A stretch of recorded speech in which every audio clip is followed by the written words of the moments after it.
So today we've got a very qualified panel, and usually our panels are just asked to respond to the notion of what struck you, and we don't give much direction beyond that. So today on this panel we have Rebecca Gewurz, who is an assistant professor at the School of Rehabilitation Science at McMaster, and part of the Center for Research on Work Disability Policy, or CRWDP. Judy Conrad has told me that she will introduce herself, but she is from the Human Rights Legal Support Center. Debby Coulson provided a whole bio. But she's the manager of the International Union of Operating Engineers, Local 793's Member and Social Service Departments, and represents members in the construction industry with their WSIB and CPPD claims. I'll let you introduce yourself further if you would like. She's a member of the steering committee of Bancroft, as is our fourth panel member, who you cannot see, but I assure you is here. Steve Mantis, are you still there? Present and accounted for, sir. Steve Mantis is also a member of the steering committee of Bancroft. He is a very long-standing injured worker activist.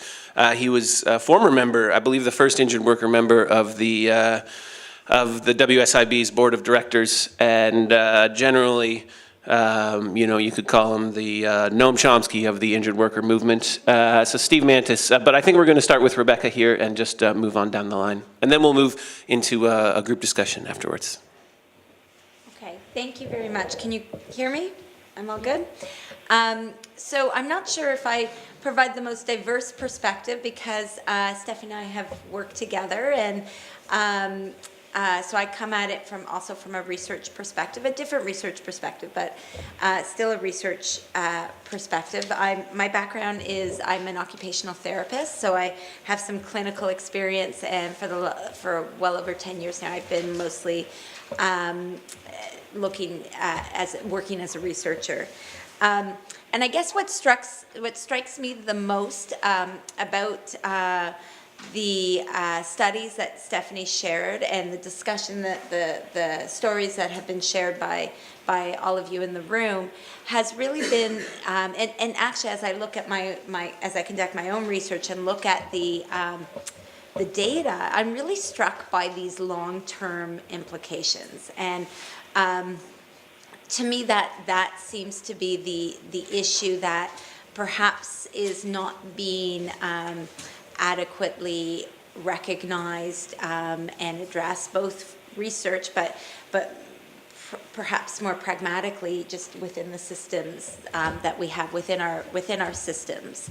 And so some of you might have actually been at the session in September where a group from the CRWDP, the Center for Research on Work Disability Policy, shared their findings from a literature review and I couldn't remember the exact title right now because I sort of pulled this all together during the break here, but where they started asking questions about what happens to injured workers, where do they go, where do injured workers go, and one of the quotes that Stephanie shared really gets at this, that there's really not an adequate follow-up. So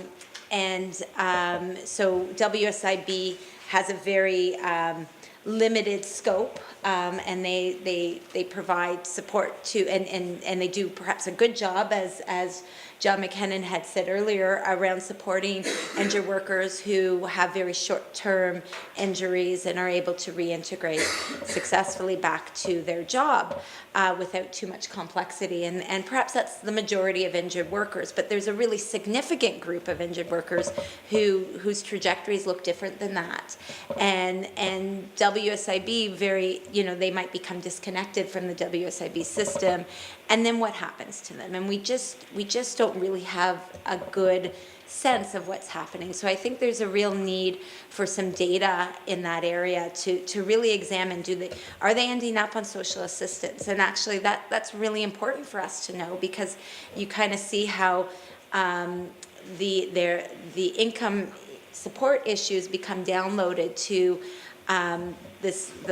this lower denominator.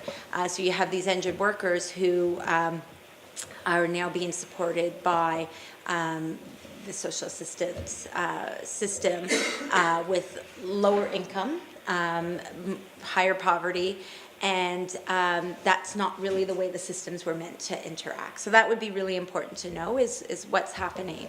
And there's certainly, we haven't looked at it quantitatively, but there's qualitative, based on our qualitative studies, it seems to be that's partly what's happening. It's people are ending up on social assistance, and again, we just need to think that through and understand that and highlight that.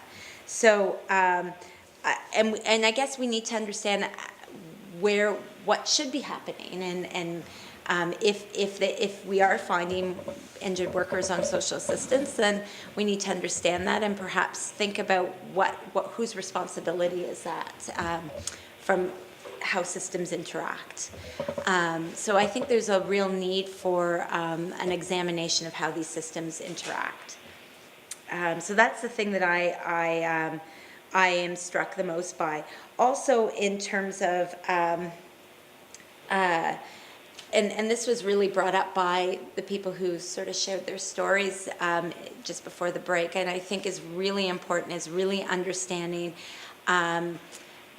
job retention. So people, we injured workers returning to work, and then perhaps becoming disconnected from the WSIB system, the workers' compensation system, but then the impact of that injury doesn't go away, and so they might experience subsequent job losses that are actually very much related to the original injury that we're not, again, accounting for. So this complex, cumulative vulnerabilities that lead to long-term impacts that aren't being captured. So those were the things that I was struck by the most, and that's probably all I'll say right now, so I can pass it along. Thanks, Rebecca. I'm Judy Conrad, and I worked at IAVGO for many years, where I represented injured workers at the clinic there. And for the last 8 years, I've been at the Human Rights Legal Support Center.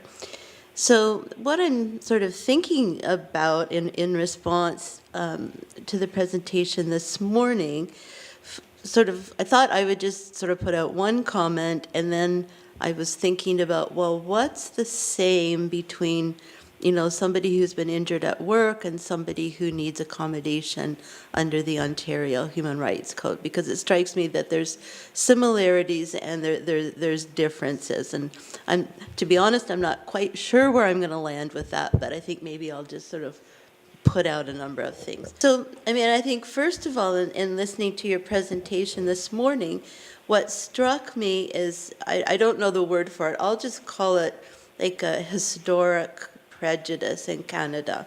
And I think sort of either underlying or overlying, depending on how you want to look at it, is the idea that, when you come to Canada as an immigrant, and for me that means anybody who's not Indigenous. So, I come today with a white skin, and people probably think of me as being, quote, Canadian. I was born here.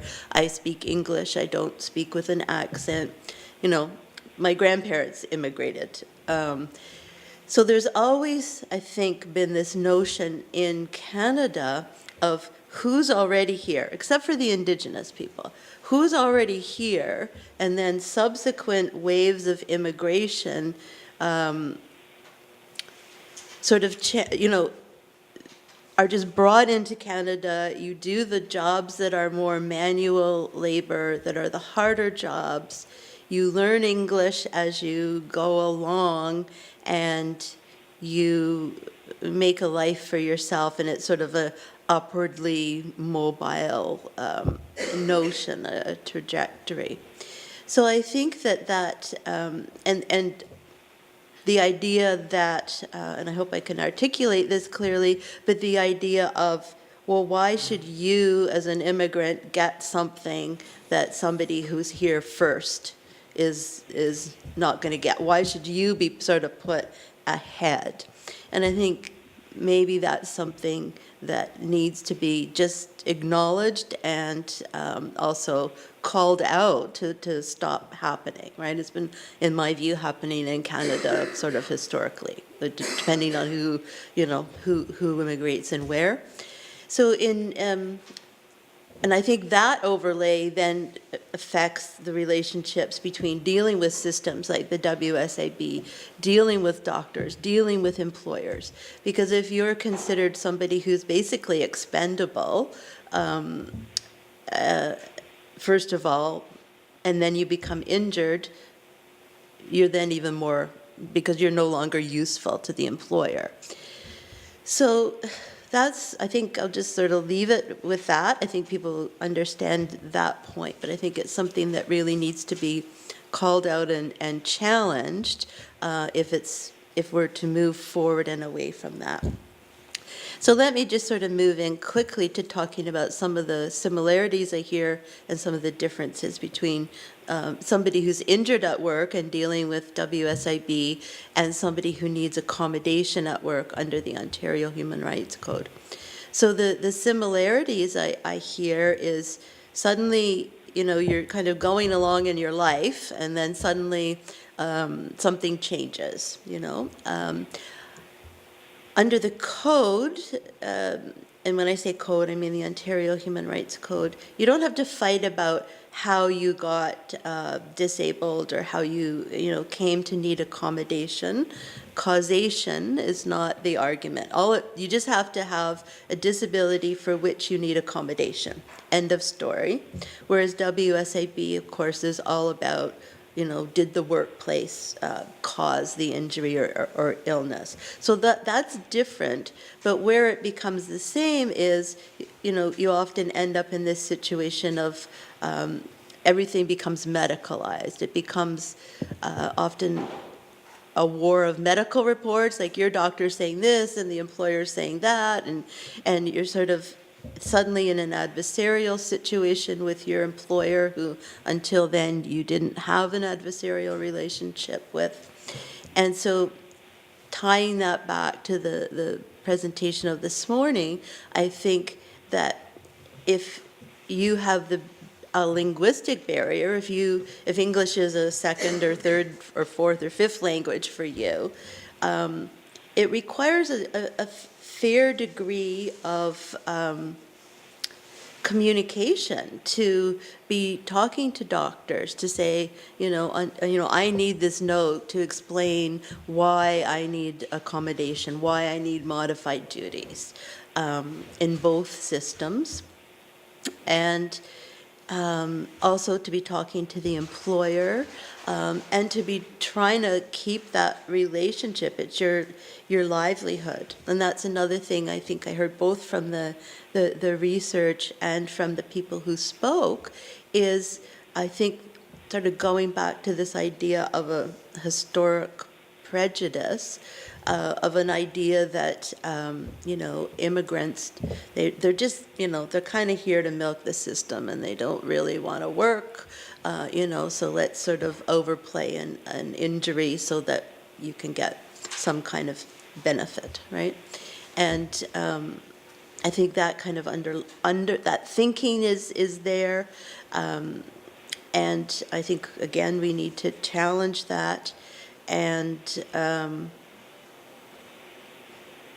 I'm also thinking of how if you're going to a doctor and you're trying to explain, here's what I need, here's what's wrong with me, and the doctor has the mentality of oh, you're trying to, I don't really believe you, and then you're dealing with an employer who's, oh, I don't really believe you, how are you going to navigate that? I think it's very difficult for anyone, and particularly if you're not able to communicate in the language, that is sort of the common language. So I'm happy to talk with anybody more after this session if you want to talk about how how to make a human rights claim. I think, I don't have time to do that now, and it's not really responding to the presentation, but I'm happy to hang around a little bit after it, and really delighted to talk to anybody who wants to talk about that. So I think I'll leave it there and pass it along. Oops. No worries. Thank you. Debby Coulson, and as David advised, I do work with injured workers in the construction industry. So prior to the introduction of the work reintegration program in December 2010, the majority of the building trades workers were retrained for typically those minimum wage type jobs through the WSIB's then labor market reentry program. And as Dr. Prenge's study alluded to, they did not get these jobs. So for us, the opportunities, to remain with the injured employer, even in cases where there was a slight accommodation, they were rare. There were no discussions about keeping the injured worker with the accident employer. It was automatically going to retraining. And as a result, many of our members were forced to leave high-paying jobs that had health care benefits and pension plans. Now, Local 793 has always advocated for our members to remain with the injury employer because in the right circumstances, it's a win-win for everybody. And that's for obvious reasons. As I said, the wages, staying in the same type of industry if possible with an accommodation. So we were excited, I say that cautiously, when the work transition specialists were going to get involved to develop a safe, suitable, sustainable return to work plan for our members. Now, I believe that the work reintegration policies have good bones, but it's not perfect. And unfortunately, the work transition specialists, in my experience, use an aggressive approach. They put equal pressure on both the employers and the workers, even when no suitable work is available. And in our industry, one of the most difficult problems that we face by both the worker and the employer is identifying that suitable alternate employment, especially in those smaller construction firms, and also due to the personal characteristics of the trades workers that we represent, so language, education, and work experience. We find that injured workers under the current regime, and this is following up what Olga was saying about the modern system. So now we bring an injured worker back to work one day post-accident just to simply avoid a lost time claim. The employers all have return to work programs, and unless the worker is hospitalized, they are expected to return to work in some capacity. And a new game that we're seeing is that they will let you work at home reading manuals or doing online training. And the WSIB has the full blessing, gives the full blessing of this. So when I talk about the work at home stuff, this is profitable for the worker as well. And because they're going to get their full employment, it's really tempting for them to just accept it and not tell the WSIB. And the WSIB doesn't, get too involved because they're not paying loss of earning benefits, but they don't do anything to monitor whether suitable work is in fact being offered and performed. In my experience, the work transition specialists do not properly consider, as I said, the injured worker's personal characteristics.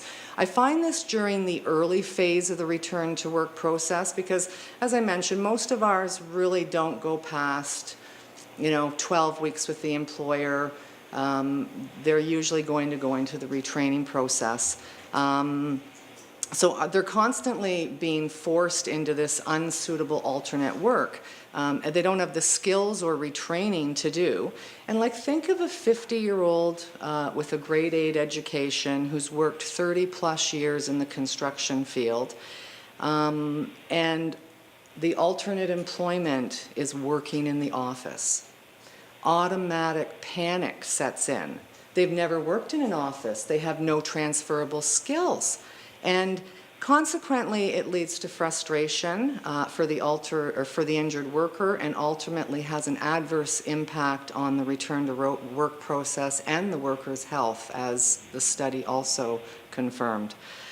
We also find the law and policy exploits seasonal workers, and I can only talk from my experience. It's only been in the construction field, but I'm sure it just isn't in the construction field. And how that happens is because, you know, examples of that would be in the early spring and late fall, inclement weather impacts the amount of hours that you may work. So under the current system, if you get injured there, maybe you were only working, you know, 15, 20 hours because of this time in the season. They're going to bring you back, and that's all they have to restore legally from a standpoint, is that 15 hours. So what happens is, you know, it has a great impact on the level of loss of earnings benefits, if they're even there, because under that, so if that happens, and let's say it's a loss of earnings claim, there's going to be a recalculation at the 12-week mark or the 13th week mark, which will hopefully readjust it to a more reflective average of their work. But there are no lost time claims anymore. Nobody makes it to 12 weeks of loss of earnings benefits. So what happens is they return to some kind of work, and the employer only restores those minimal hours. And there's no mechanism to have a recalculation of the hours. So we have a case where for 13 months, the injured worker worked 1 day a week, because that was all that the WSIB said the employer was legally obligated to restore, because that was his pattern. He eventually had to quit, but the employer did not have a lost time claim, so they starved him out. We also find that the WSIB has drifted away from practices of conducting functional abilities evaluations and physical demands analysis. And they were helpful with the workplace parties to ensure, you know, workers were being returned to safe, suitable work and not being re-injured. So, you know, that's been detrimental, I think, to the whole process. One of our biggest problems is the reemployment obligations, and especially because our members are seasonal, and the cyclical nature of their work. In sectors such as, say, the paving crews, they have a seasonal layoff. So, and there's very rarely any seniority provisions in there. So what happens is when they get laid off, it requires constant monitoring by the union, not the WSIB, but by the union, that these workers return to work within that reemployment obligation. So depending on whether it's a 1 or a 2 year, depending on their level of fitness, we monitor that. And I can tell you that, to my knowledge, the WSIB does nothing to monitor a workers once they've been terminated from their employment. Now, we have been documenting return to work outcomes for quite a while now, and we find that the majority of our members who do return to work with the employer in a modified position or even back to full duties will not be reemployed there when the reemployment obligation ends. You know, returning an injured worker to work is an evolution, and, you know, I think, as I noted earlier, we support injured workers returning to work with the accident employer. There has to be a follow-up. The reemployment obligation has to last longer than 2 years. You know, it's so easy for an employer to game a system in 1 or 2 years. So, you know, we're happy, you know, that they are at least moving towards trying to help injured workers stay with the employer, but they're doing it in an aggressive way, and it's having an ultimate impact on the workers. Thank you. Now, Steve. Yes, Mr. Mantis. Thank you. I must apologize. I've got a little impairment in my hearing, and I wasn't able to hear Stephanie real clearly. So I thought I would kind of give a little historical view in terms of tracking outcomes in terms of return to work. And many of the things that we've worked on have already been talked about by different folks today. So going back 30 years ago, 1986, we did a survey with our membership here in Thunder Bay. And 90% of our members, all injured workers, said their number one priority was to go back to work. This really challenges the stigma that we hear all the time that, workers are lazy and want to scam the system. This was injured workers asking injured workers, and it was really clear this is the number one top priority for our members. Almost everybody said, that's what I want. I want to go back to work. And we found that a lot of people were not successful in that. So we tried to look for research. What do we know in terms of how well does this work? We looked around and we saw that in 1980, the WCB did a study themselves and found that there was a 40% unemployment rate with workers with a permanent partial disability. Now, these are words they used to use before 1990 when the system changed. So most workers who now have a NEL would also be back then they would be called workers with a permanent partial disability. After that, in 1998, we hosted a conference here in Thunder Bay on the rehabilitation of injured workers, and heard from people with the direct experience, with academics, and with politicians around that. And then in 1990, we helped organize a national conference on reemployment of injured workers. You can see our group really is focused a lot on this issue and what can we do to really make this work. 1990 at that national conference was actually formation of our national organization, the Canadian Injured Workers Alliance. David mentioned I was appointed to the board of directors of the Workers' Compensation Board. There was no WSIB back then. That was in January of 1991. And I was there as a representative of the Ontario Network of Injured Workers Groups. And I brought this issue to the table, like, what do we know around people going back to work? Well, I was pleased to see that at that moment, they were engaged in a very large study to look at this question. It was in part because the system was changing. The law had changed, so that we had a new system in place in 1990. The old system was based on a permanent impairment, the meat chart in terms of your disability, where the new system is based on your estimated earnings loss.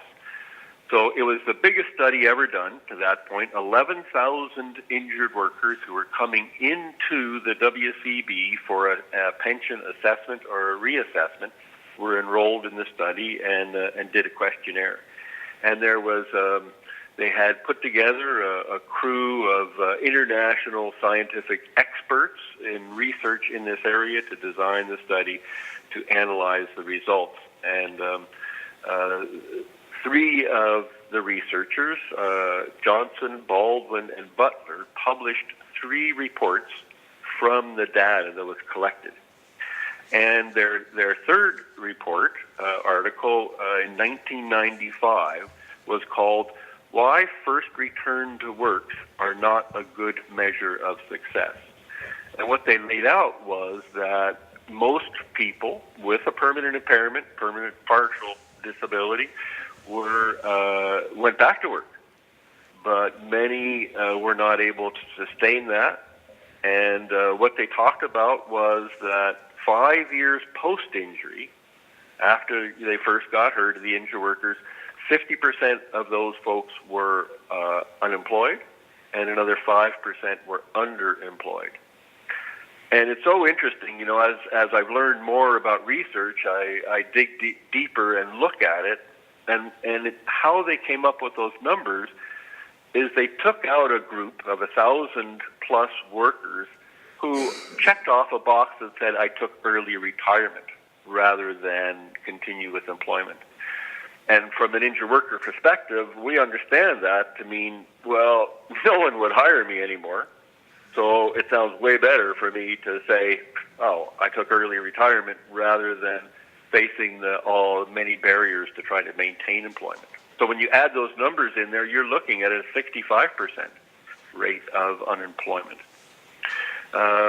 Also at that time, the WCB, see, I'm already, halfway between past and present, had started actually trying to address this question, and they had developed a system called the Vocational Rehabilitation Information System.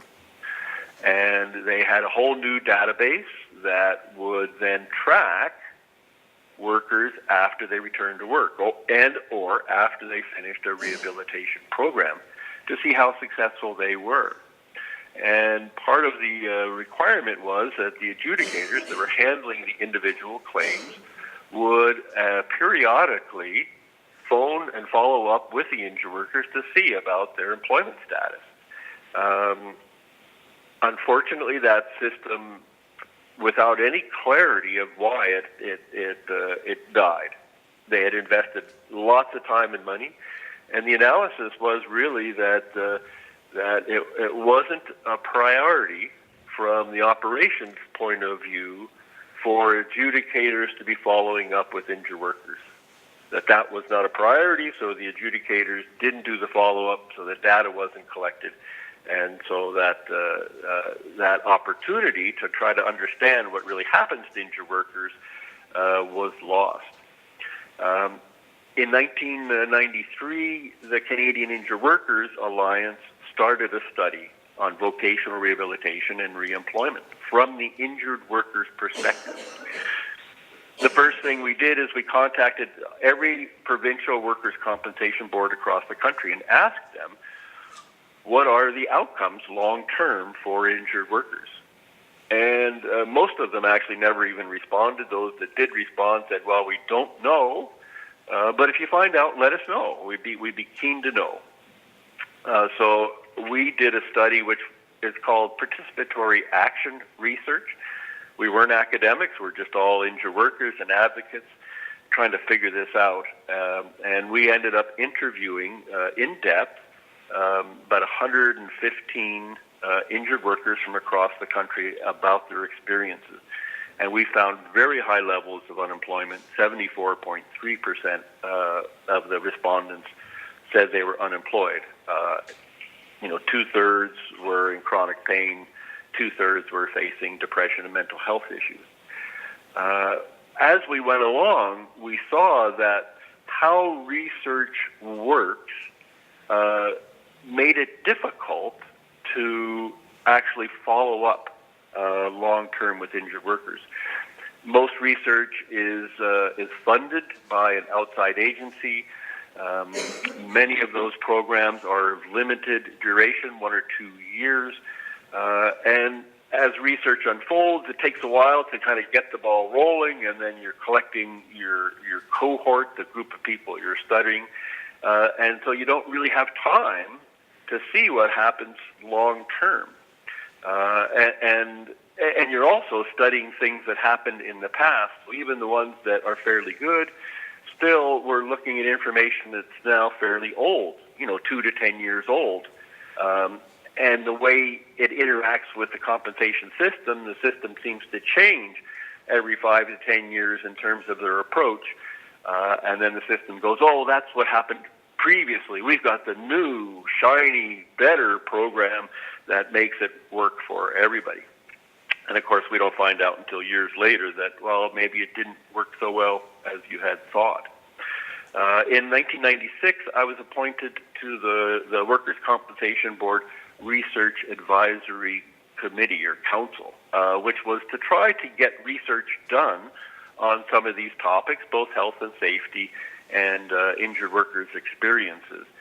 And early on, what we found out was there was a lack of capacity within the research community, within the scientific community, to actually look at these issues. There weren't a lot of researchers that were studying any of these issues around health and safety and injured workers, and we set off to try to address that issue. We had a few individual projects along the way. In that time period, I was attending conferences, and an international event happened in Toronto, and we heard from Valerie Tarschuk, who was doing her PhD at the University of Toronto, that reported that injured workers dealing with the WSIB, their disability got worse because of how the system worked, that the system actually made people sicker. And we continually have taken the research that we can find or that we do and use it to try to get the attention of the policymakers and the decision makers, the government officials. Sometimes our efforts have meant that those decision makers have then engaged researchers to actually look at the system a little bit more. That happened around the year 2000, and Perry Ballantyne, a researcher at the U of T at that time, was commissioned to look at workers who were hurt before 1990. The administration was going, how come these people keep coming back to us? It's been so long, it's old. Like, why is this happening? And Perry interviewed, I think, 40 injured workers that were hurt before 1990 from across Ontario. And she talked about that after people have a permanent injury, a permanent disability, that their overall health begins to deteriorate, and that one thing leads to another, and they have more and more health complications following that workplace injury. We got a number of little projects off the ground and began to assemble a fair amount of research knowledge around this. In 2004, we started a very large partnership that many of you know about, that was the Research Action Alliance on the Consequences of Work Injury. And we tried to look at a number of the different aspects of what happens to injured workers. But in terms of employment outcomes, the one study that was once again led by Perry Ballantyne, who is now at Trent University, we partnered with the then it was the WSIB, to gather a representative sample of workers who had a permanent impairment, who had a NEL, a non-economic loss award, and then follow up with them. And so she interviewed 500, I think it was 494 injured workers who had been hurt 3 to 5 years previously, and found that only 55% of those were employed at the time of the interview, which then equals a 45% unemployment rate. And a couple of papers have been published already, I think more in the works. Also, they found a 45% rate of people facing mental health issues, mainly depression, that was talked about. John talked about the 92% return to work success that the WSIB now is trumpeting, how good they are. And when you begin to unpack that, first of all, it's hard to understand what's the denominator. 92% of what? Mostly we have focused our efforts on people who have a permanent long-term injury, something that's going to stick with them for the rest of their life. What we think is those numbers, that 92%, is of people with lost time injuries, people who get a LOE.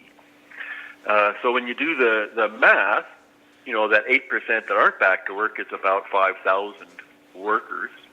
And when we see that many people go back to work but aren't able to maintain that employment, those numbers begin to climb in terms of what the unemployment rate is for people with injured workers with a permanent impairment, a permanent disability. We continue to push on these issues. John McKinnon and I met just a little less than 2 months ago on September 23rd with senior management at the WSIB to try to understand what that 92% meant. They told us, I thought quite clearly, that that's when the adjudicator checks a box that said the file is closed and the person is back to work. Or what we suspect is that they've been told they have to go back to work and they're cut off benefits. They also made it clear that that's what they see as the completion of their responsibilities. Once the adjudicator says you're better, you can go back to work, they say our job's done. We don't really need to really think about what happens after that because that's what we're here to do. We're supposed to make you better. Now you're better, so our job is done. Case closed, door closed. But it's interesting that I got a letter earlier this week from the Ministry of Labour responding to some of our advocacy work that was bringing forward research that we have on these issues. And they bragged that there was a 76% satisfaction rate. So the WSIB does a satisfaction survey, I think almost every year. We don't have, once again, the details, but I think it's for people who have a lost time injury. So that 76% satisfaction means 24% not satisfied. That's of about 65,000 workers. So you're looking at somewhere around 15,000 plus who are saying, hey, this really didn't work out for me. And when you couple that with the main priority workers are saying is to go back to work, this is the big issue that people are having trouble with. We have been advocating for years and years, and I mentioned going back to 1991 when I was on the board of directors that the WSCB, the WSIB track outcomes long-term of injured workers so they can evaluate whether the actions they're taking are actually successful or not. One of the ways we've been pushing for this is to have there's a what's called a memorandum of understanding between the government, which is the Minister of Labour, and the president and chair of the WSIB about what their expectations are. We've been trying to get into that memorandum of understanding that the WSIB is required to track those long-term outcomes of workers with a permanent impairment. One of the big issues we see when people go back to work is that they get re-injured, and have a reoccurrence. And the research on this is scant. There's not very much there, but research that the WSIB did themselves on the complex case units or whatever, I forget what it was called, it's about 5 or 6 years ago, we uncovered when we looked through all the data that there was like a 45% reoccurrence rate. When we brought that to the attention of the WSIB, they said, no, you don't understand that. Well, we said, okay, here's the numbers, here's what you've reported, tell us what it means. And they couldn't tell us anything other than what we thought it meant, which was rather interesting. And then the Institute for Work and Health, one of their researchers had done a study comparing different jurisdictions and found, geez, amazingly enough, a 45% rate of either re-injury to the same body part or secondary injury to a different body part. So, the policy of forcing people back to work right away seems to really be backfiring in many instances based on, as other people have talked about, lack of good accommodations in the workplace. And so we've got a lot of room for improvement here. And what we think is in terms of going forward, we really need to continue to build our skills, to do research, to tell our stories, because our stories are a big part of the research. And when we developed and we continue to do the Injured Worker Speaker School, that's one of the ways for us to help to tell our stories in a way that others will actually hear them and hopefully move forward. We are building more partnerships with researchers. And it's so interesting. I was just looking at this report that we did with the Canadian Injured Workers Alliance back in 1995. This is, what's that, 21 years ago. And a little quote here, you know, it talks about how society has changed, and the dominant approach is to restructure and cut our social welfare programs, which include injured workers. And it says if the disadvantaged sectors of society, such as injured workers, are to have any impact, we must be informed. Once informed, we can begin effective public education and strengthen debate in the political arena. Indeed, this is not the easiest time for an injured worker returning to work. And that's really our challenge. Is we're a group of workers who are facing all kinds of barriers, not the least of to our own mental health. And we really have to be the ones that are driving the change so that the research actually gets done and we're able to see what really happens, bring our stories to bear, and make this system work much better for all workers. All right, thank you. Thank you, Steve. Can I now invite Dr. Premji to come up to the front? Carl. I don't know, questions or comments or whatever. Comments, yes, questions, I think comments. when we're talking about the barriers that injured workers face within the system, there are two in my opinion. One is the board itself, the other is the government. The lack of action is when issues are raised. I commend you for your work. Your research has quantified what we've been saying for 30 years. The barriers that injured workers face. Immigrant workers, we raised that issue a number of years ago with government as to what they're going to do. Human rights, Judy, that you talked about right now, I mean, one of the is the return to work issue out of Quebec. Accommodation. There's a Supreme Court case that's going on that's going to be heard, I believe, next year. So, and what we find is the lack of any action, of any concrete recommendations going to the board for solutions, they're not listening. They seem to have taken it upon themselves that they know what they're doing, we don't care what anybody's saying. And the problem I have is that the government is following us suit. They're following us suit. So I commend you for your work, and you know, Steve and I would go back a long ways on some of the issues that he raised, the research that was done. Steve has been a driver on the data on what happens to workers after. Who did you survey, who did you talk to, and the data which they refuse to give us, whether they have it or not. They just completely refuse to give us that data, and following up what happens to workers after a year, 2 years, 3 years, whatever. So it's good work that you're doing, and we've got a problem. When I say a problem, a very serious problem within our system. That no one is listening to us, but we can't give up on that. We want our system back. Thank you. That was Carl, and he just brought up how under the new system, claim suppression is actually becoming quite prevalent. The barriers about the return to work process and the fact that there is no voice at the board of directors. And without the board of directors, the WSI board of directors, it's very hard to get any change because they are calling all the shots. Any other comments or questions? Bonnie.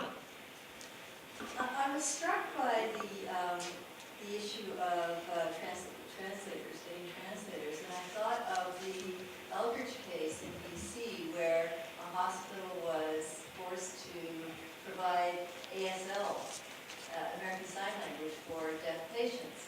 And I thought, considering most deaf people don't think of themselves as disabled anyway, what's the difference? Could we be looking at translation as a human rights issue based on discrimination based on country of origin?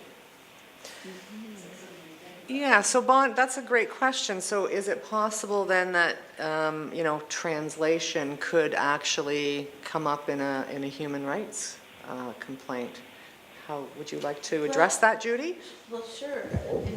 I mean, I want to think about it a little bit before Okay. saying yes or no, but I mean, certainly as I was listening to your presentation, can't say I was surprised, but I was appalled all the same. I mean, certainly, the Human Rights Legal Support Center, we're a fairly large organization, but nothing compared to the WSIB. And we have, we make sure that we have access to translators for our phone lines, like our intake line. So immediately, if somebody calls in and English is not their first language, we immediately hook up a translator to that call and, proceed in with that. So I don't see why the WSIB can't do that.